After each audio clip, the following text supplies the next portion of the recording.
तहकीक के बाद अब्दुल्ला कुतुब ने अपना फतवा जारी किया कि जुलाश के कत्ल में तैमूर का कोई कसूर नहीं और वो लड़का चंगेजी कानूनी यासा की रोह से वाजिबुल कत्ल था।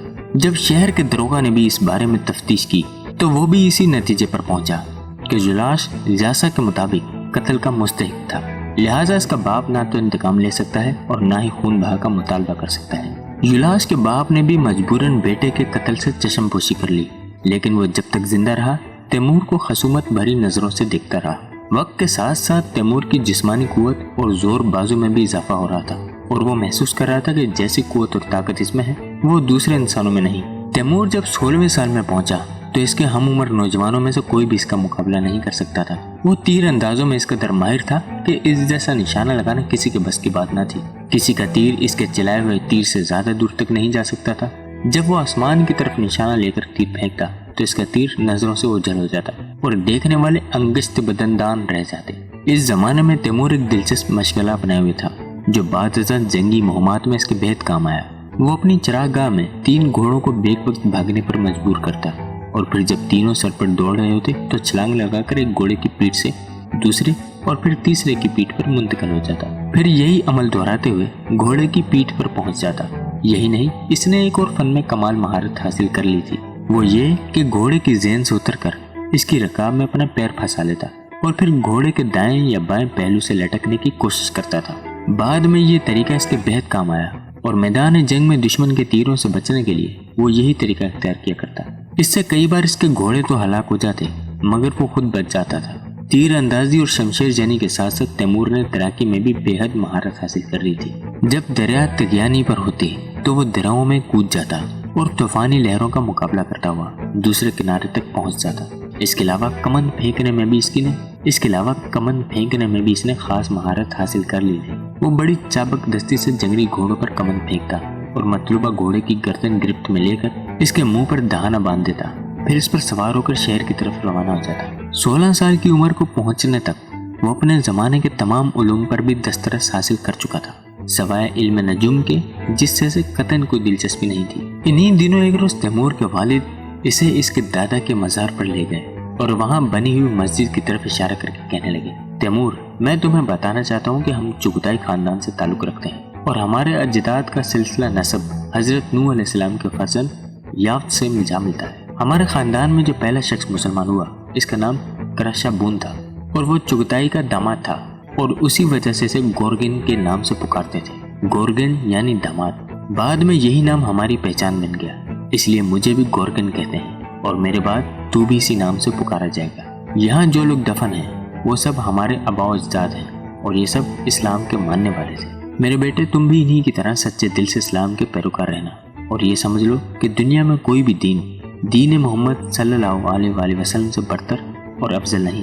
कभी भी इस दीन से रूगर्दानी न करना, हमेशा उलमाए दीन की इज्जत और तकरीम करना, अक्लमंदों की दानिश से फैज़ हासिल करना, जहाँ तक हो सके मस्जिदें और मदरसे तामीर करवाना और अपनी जायदाद को मस्जिदों और मदरसों के लिए वक़्फ़ कर देना। फिर तैमूर के वालिद तरकाई ने मौजू तब्दील करते हुए बेटे को शफकत से देखा और कहने लगे, मेरे बेटे, अगरचे तुम्हारी उम्र अभी सिर्फ 16 बरस है, लेकिन बज़ाहिर तू 20 साल नौजवान नजर आता है।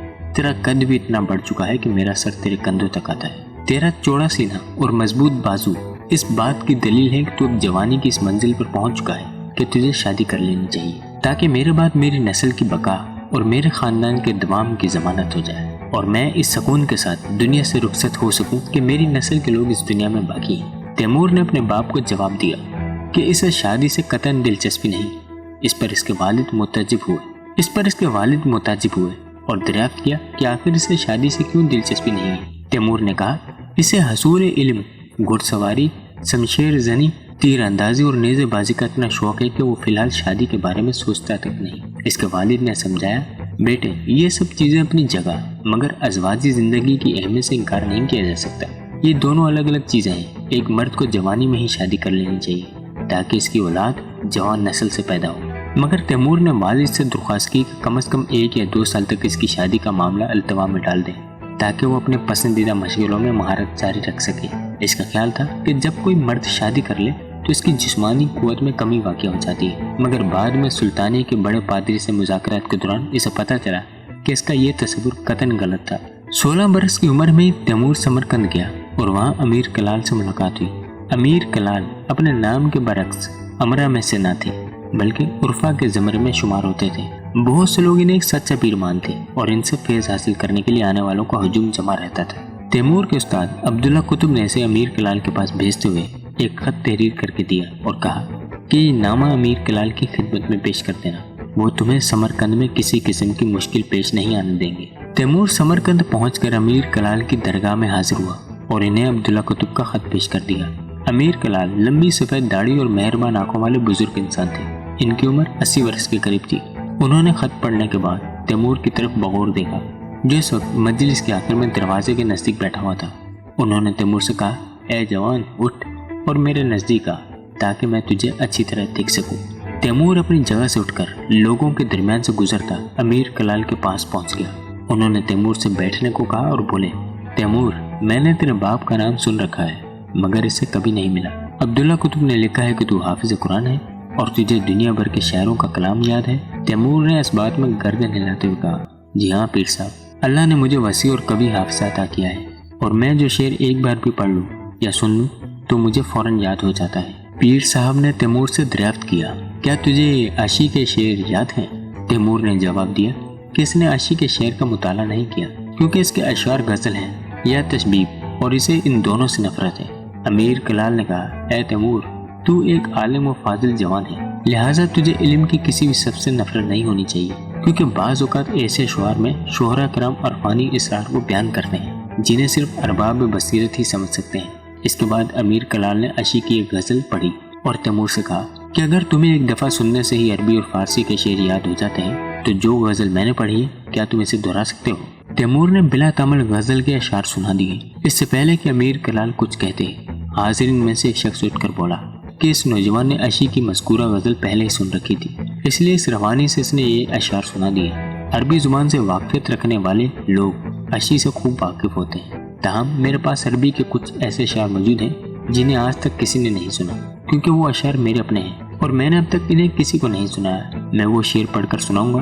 अगर एक मरतबा सुनने के बाद ये नौजवान इन शायर को दोहरा दे तो मैं ये तस्लीम कर लूँगा कि इसका हाफिज़ा गैर मामूली है। चुनांचे इस शख्स ने अपने कलाम से शायर पढ़ने शुरू किए जो 7 बंद पर मुश्तमिल थे।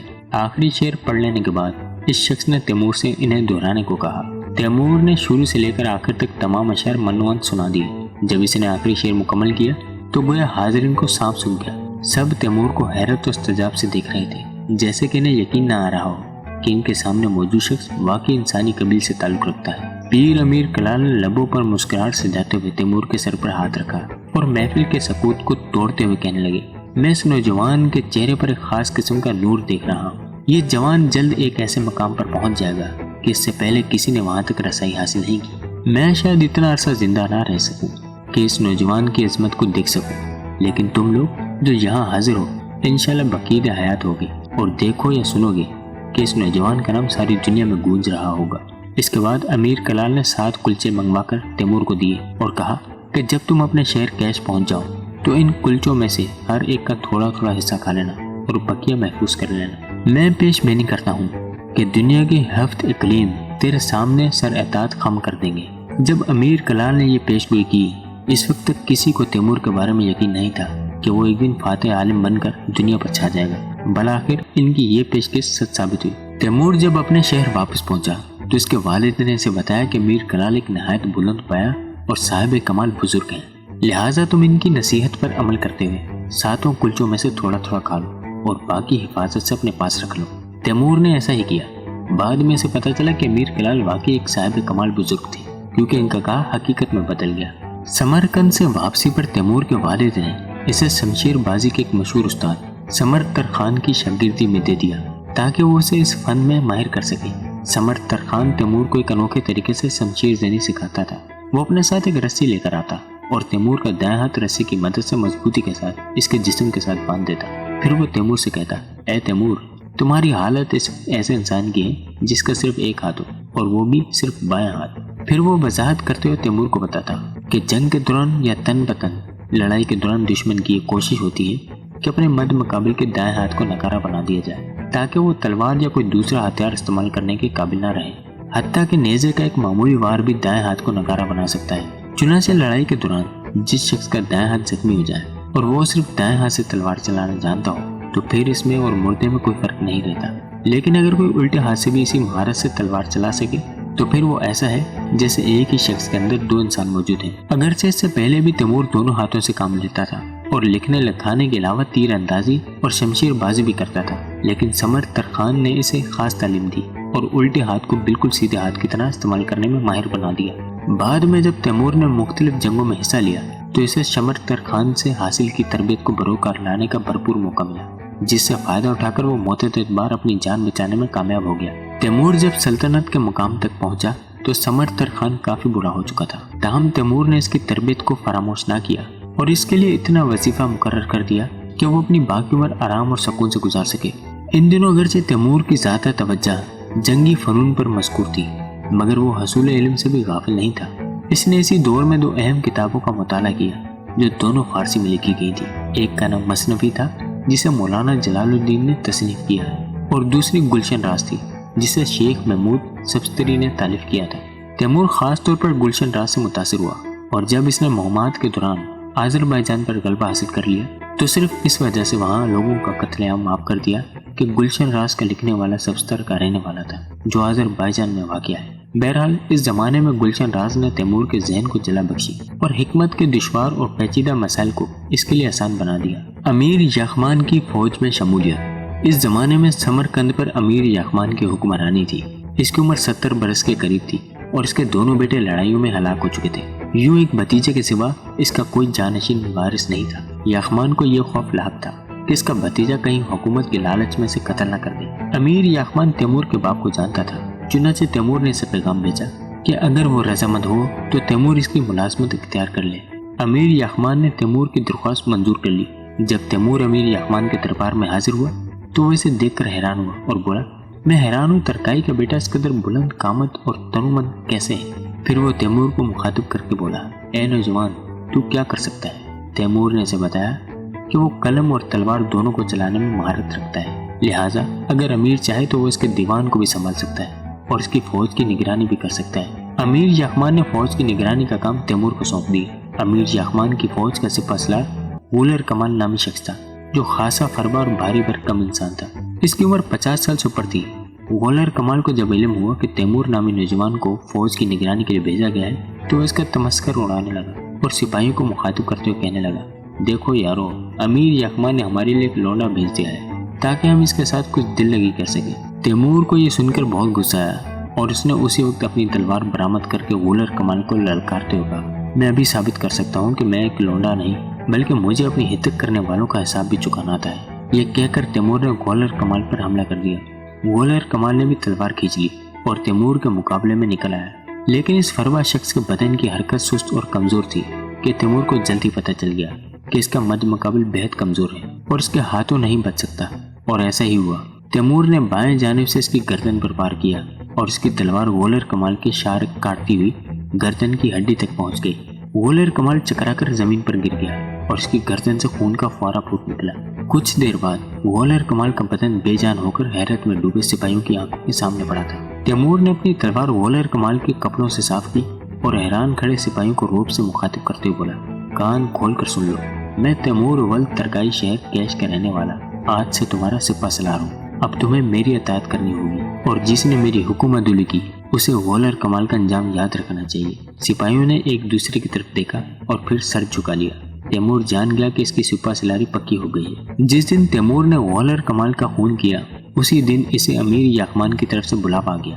تب اسے احساس ہوا کہ اس نے کیا غلطی کی ہے۔ ملازمت کے پہلے دن فوج کے سپہ سالار کو قتل کر دینا کوئی معمولی واقعہ نہ تھا، مگر حیرت کی بات یہ تھی کہ تیمور کو اس پر کوئی خوف نہیں تھا اور نہ ہی کوئی پریشانی۔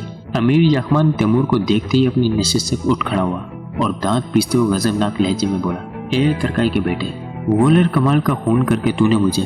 پھر اچانک اس کا لہجہ بدل گیا اور وہ مسکراتے ہوئے کہنے لگا، دراصل تو نے مجھے ایک نالائق اور نمک حرام افسر سے نجات دلاتی ہے، میں اس کے لیے تیرا احسان مند ہوں فرزند۔ اس وقت امیر یاخمان کے درمیان بہت سے لوگ موجود تھے اور ان کے فلک شگاف کہکوں کی گونج مدھم پڑی تو تیمور کو خیال آیا کہ اسے بھی اپنے کارنامے پر خوش اور فخر مند ہونا چاہیے، مگر اس نے اپنی اندرونی کیفیت کو چھپاتے ہوئے امیر سے کہا، اے امیر، آپ کی فوج کا نظام بہت بگڑا ہوا ہے، مجھے اجازت دیں کہ میں اس میں بنیادی تبدیلیاں لا کر اس کی تشکیل نہ کروں۔